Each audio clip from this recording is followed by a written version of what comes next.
we enter the month of November and wind down the 2015 season. Again, this is Mark Simpson at the conference office moderating today's call. And we'll be coaches.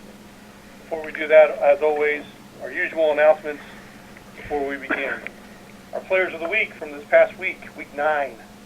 The Choice Hotel's Offensive Player of the Week was Charleston Southern quarterback Austin Brown.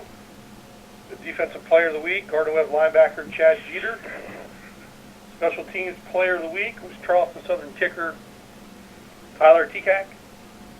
And the Crowns Brand Freshman of the Week, Kennesaw State safety Tyler Henkel.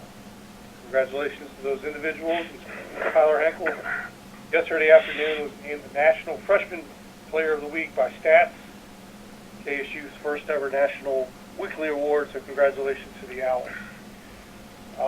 For those who are not aware, Charleston Southern can lock up the Big South automatic bid with a win Saturday at Kennesaw State. Your coach Shadow will talk about that a little later. This Saturday, Liberty's Josh Woodrum is on the cusp of becoming the Big South's career passing yards leader. He is 158 away from that milestone. Late Sunday, ESPN3 announced that the November 14 Liberty at Charleston Southern game will be the wild card broadcast selection made by the network. Over the weekend, Presbyterian College's Donnell Williams moved into third place all time in Big South history for career tackles at 372. Also over the weekend, Gardner-Webb's Mike Estes became the all-time leader in league history for tight end receiving yardage. Liberty's Darren Peterson enters this week, needing 3 receptions to become the third player with 200 in a career. Charleston Southern's Malcolm Jackson has moved up the Big South career list for pass breakups. Kennesaw State's Trey White and Gardner-Webb's Tyrell Maxwell each have 2 100-yard rushing, 100-yard passing games this season. Both are tied for their career best in league history. Coastal Carolina head coach Joe Mobley is looking to become the fastest coach to win 40 games. He is 1 away from that benchmark. Coastal's Alex Ross and Liberty's Josh Woodrum continue to battle for the Big South's total offensive career record. Both are alternating spots on the list with 3 games remaining. And Coastal's D'Angelo Henderson extended his FCS record for most consecutive games with a touchdown with 22, having scored this past Saturday at Charleston Southern. So those are just some news and notes to pass along, and now it's time to hear from our coaches. And as always, the head coach of Gardner-Webb leads us off. Carroll McCray, good morning, Coach. Good morning, Mark. How you guys doing? We're doing fine. Hope you're well. Yes, sir. sir. You can open up and talk about the victory against PC, 14-10, get the first road win in conference in a couple of years. Now you're back on the road, heading down to Coastal Carolina.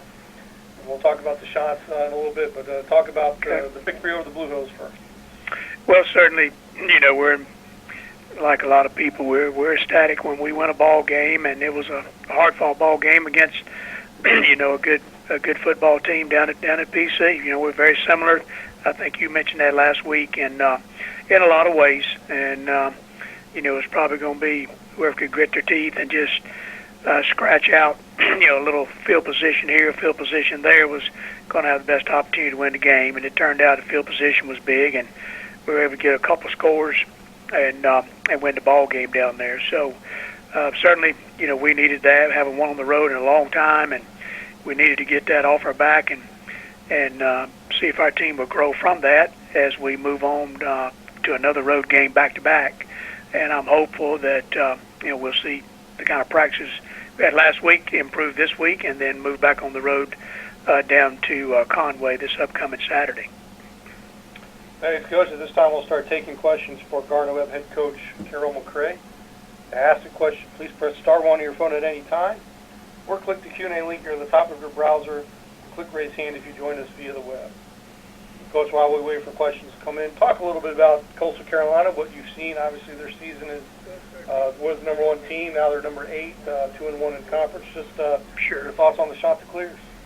Well, I mean, they, regardless of them going to number 8, they're deserving, in my opinion, of the ranking they've had all year. And the game this past week against Southern could have gone either way.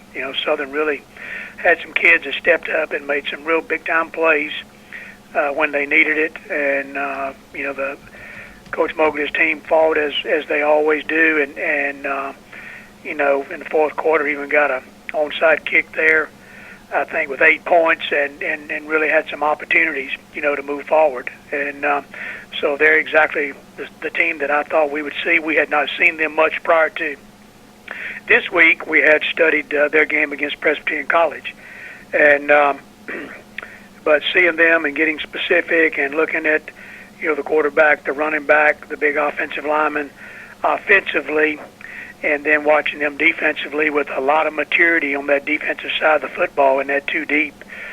They got a bunch of seniors and juniors, guys that played a lot of football, and you realize that they're well deserved of all the rankings they have. A very fast football team. I think their strengths are shown in their speed as well as their physicality. And, their kick returner, Devin Brown, is a very, very dynamic player that can change the whole game with one return. So strong in all three areas, as you would imagine, when you're playing a team of that high caliber. And, I'm sure they'll be fired up and ready to go as we head down there at 3:30 on Saturday. We're taking questions for Gardner-Webb head coach Carroll McCray. Once again, star 1 on your phone at any time, or click the Q&A link near the top of your browser, and click raise hand if you join us via the web. Coach, we saw Kerry Bernard kind of get some great action, 56 yards, touchdown. Just kind of talk about his emergence. Well, Kerry coming, in the spring, I thought Kerry was going to be one of our top 1-2 guys. We had played him last year as a true freshman, and I was looking forward to watching him come into his sophomore year. He hurt his ankle with 2 days to go in spring ball, and that ankle did not come back very well for him as he went through summer camp. He kept re-injuring that thing over and over, and as of the last few weeks, he started to be a little more healthy, and we were able to practice him enough last week so that we could get him in the ball game. He was effective with some things that he did. He showed some rust in pass protection a few times, which young backs will do. But he came in and gave us a punch, and we're really looking for somebody to help Tyrell with our run game, and we needed a back to step up. And I thought he did make some plays. I'm looking forward. Certainly we need more plays out of him. And but very, very pleased that he was able to come forward. He did a good job holding on to the football and gave us some first downs and gave us some ability to have a two-person punch instead of a one-person punch back in the backfield. So we'll need him to continue to grow along with those other young guys. And you mentioned the battle of field position. Your punter, Andrew Komernick, nice day punting, 42.3 average, long of 48. Yep. Just how well he played for you and the difference he made in the game against PC. Well, certainly, keeping people backed up is something you need to do if you want to have opportunity to win. And it had certainly played against us the week prior against Charleston Southern. They kept us on our side of the 50 for a great portion of the day, and we challenged Andrew to come back and have a better day, and he did play better down at Presbyterian College and gave us some opportunities to put our defense on the field with a lot of grass behind us, and I thought that was a factor in the ball game. And we will need him to have real good placement on the football and give us some timing to get our cover teams down there when we punt this week because of the returners that Coastal has. So he'll be a big factor in the ball game, and I hope it'll be a plus for our side as we work field position this coming week. Coach, my last question for you is just a little bit about Chad Jeter, his second time this year. Defensive Player of the Week, a nice game against PC, 3 for loss, 9 total tackles, 2 sacks, 1 forced fumble. Just kind of how the consistency he's displayed and how that's helped your defense.